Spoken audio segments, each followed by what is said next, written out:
Aktibo ulit si Sian Lim sa kanyang broadcast channel sa Instagram. Medyo nawala kasi siya ng ilang buwan dahil July pa noong huli niyang i-update ang kanyang mga followers. Of course, happy ang mga fans niya na nakabalita sa mga ganap niya sa buhay. At makikita nga ngayon na ang isa sa pinagkakaabalahan niya ay ang magpalipad ng helicopter. Have a wonderful day everyone. Sending a selfie from the sky, sabi ni Sian. At super happy nga ang mga followers niya na makitang nagpapalipad na nga siya ng helicopter.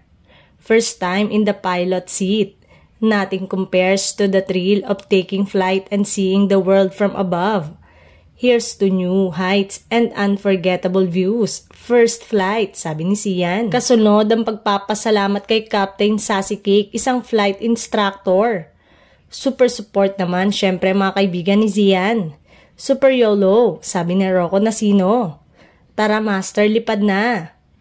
Teka, goodbye showbiz na nga ba si Sian? Mas bet na nga ba niyang maging piloto? Tumamlay nga kasi ang karera ng aktor ng magkasunod-sunod na issue na kinasangkutan. Bukod sa post na yon, pinasilip din ni Sian kung paano siya nag-celebrate ng Halloween. Sa gym nga siya nag-Halloween, gamit ang costume na telang puti at may shades habang nagbubuhat ng baka.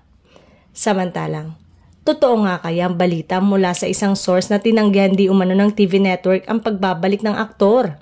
Marahil na rin ay dahil sa naging issue nila ng ex nitong aktres na taga ABS-CBN.